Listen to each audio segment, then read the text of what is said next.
नमस्कार, म बोल्दैछु कृष्ण प्रसाद बर्तौला। यो भिडियो पुरा हेरिदिनु अनुरोध गर्दछु, साथै लाइक, कमेन्ट र शेयर, सब्स्क्राइब गरिदिन हुन पनि अनुरोध गर्दछु।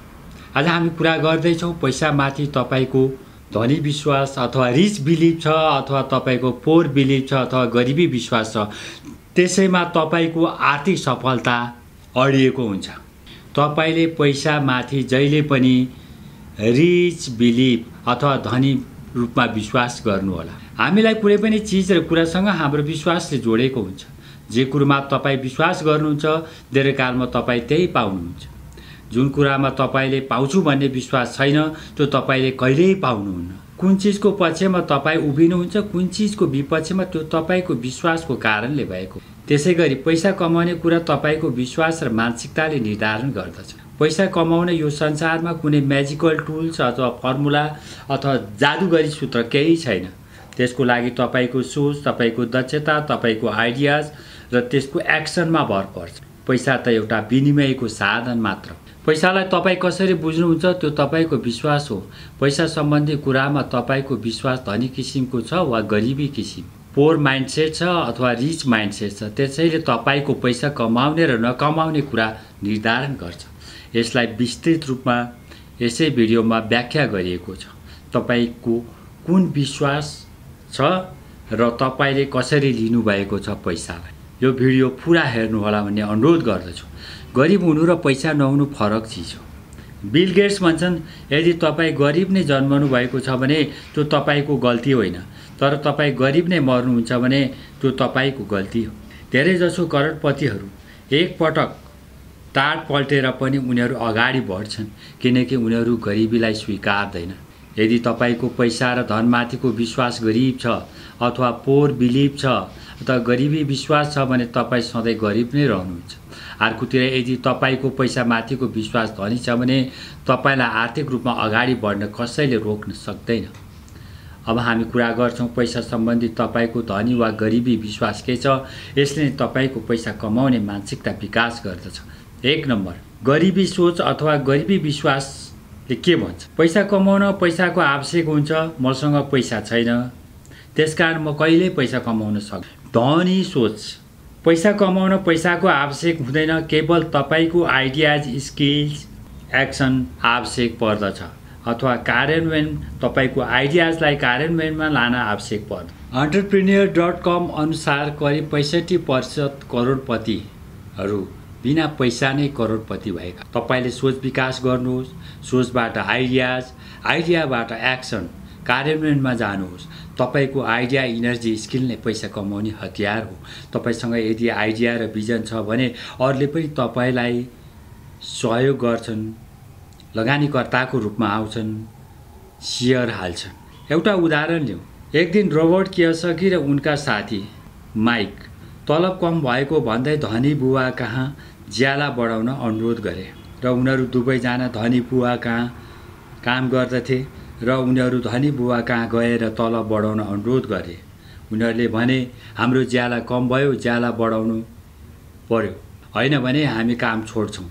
त्यसपछि धनी बुवाले भने, म तिमीहरूलाई 2टा अप्सन दिन्छु। एउटा, तिमीहरूलाई म ज्याला बढाउँदिनँ तर म काम सिकाउँछु। अर्को, म तिमीहरू पैसा जति भन्यो त्यति बढाउँछु तर म काम सिकाउँदिनँ। भन, तिमीहरू यी 2 अप्सन मध्ये कुन चाहिँ रोज्छौ? उनीहरूले भने, हामी त काम सिक्छौँ, पैसा नबढाए पनि हुन्छ। त्यसपछि उनीहरूले पैसा नबढाइकन धनी बुवा कहाँ काम सुरु गर्न थाले। केही वर्ष त्यहाँ काम गरेपछि आफ्नै व्यवसाय उनीहरूले सुरु गरे। आज तपाईले देख्नुहुन्छ उनीहरू धनी छन्, ठुला व्यवसायी हुन् र करोडपति छन्।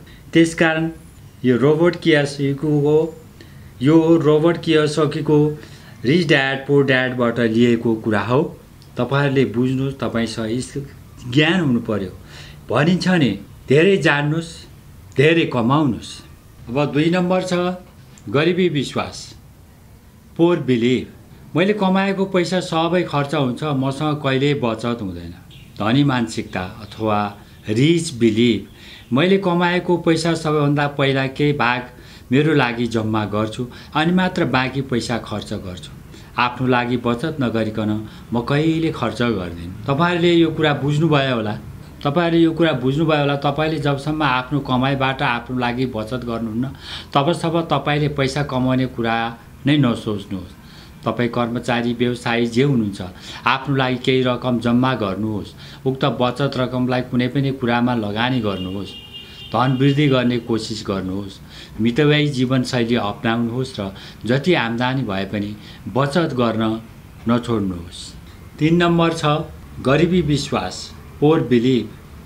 पैसा नै नराम्रो कुराको जड हो। पैसा नै नराम्रो कुराको जड हो। पैसाले भ्रष्टाचार, अनैतिकता बढाउँछ। धनी विश्वास, रिच बिलिभ। पैसा नै राम्रो कुराको जड हो। पैसालाई कसरी प्रयोग गर्नुहुन्छ र कसरी कमाउनुहुन्छ त्यो तपाईमा निर्भर गर्दछ। यदि तपाई पैसा छैन भने आफ्नो उपचार पनि गर्न सक्नुहुन्न, अरूलाई सहयोग पनि गर्न सक्नुहुन्न। पैसालाई नराम्रो कुरामा लगाउनुहुन्छ भने, अनैतिक काम गरेर पैसा कमाउनुहुन्छ भने त्यो गलत हुन सक्छ। यदि पैसा काम गरेर मेहनत गरेर कमाउनुहुन्छ भने त्यो राम्रो पक्ष हो। जहिले पनि हाम्रो गरिबी विश्वास, पोर बिलिभ के हुन्छ भने पैसा नै सबै कुराको जड हो। यदि तपाई पैसा छैन भने तपाई घरबाट पनि निस्कन सक्नुहुन्न, त्यो अवस्था छ। त्यसकारण जहिले पनि हामीले रिच बिलिभ, पैसा कमाउनु पर्छ, काम गरेर मेहनत गरेर त्यही अनुसार त्यो पैसालाई खर्च पनि गर्नुपर्छ, नराम्रो काम गर्नुहुन्न। 4 नम्बर गरिबी सोच, पोर बिलिभ। म आफ्नो इमोसनलाई नियन्त्रण गर्न सक्दिनँ। रिच बिलिभ, धनी सोच। पैसा कमाउनु छ भने आफ्नो इमोसन वा भावनालाई नियन्त्रण गर्न सिक्नु पर्दछ। वारेन बफेट भन्छन् जबसम्म तपाईले आफ्नो इमोसनमा, भावनामा बगेर कहिले पनि खर्च नगर्नु। कसैले उक्साएको भरमा पनि तपाई खर्च नगर्नु। आफ्नो सोच विचार गरेर मात्र खर्च गर्ने गर्नु। 5 नम्बर गरिबी सोच, म कहिले पनि ऋण लिन्न, ऋण लिएर कहिले पनि काम गर्दिन्न। पोर बिलिभ, धनी सोच, रिच बिलिभ। पैसा कमाउनको लागि ऋण लिनुपर्छ। खराब ऋण लिनु हुँदैन, राम्रो ऋण मात्र लिनुपर्छ। तपाईले ऋण लिँदाखेरि तपाईले एसेट किन्नु पर्यो।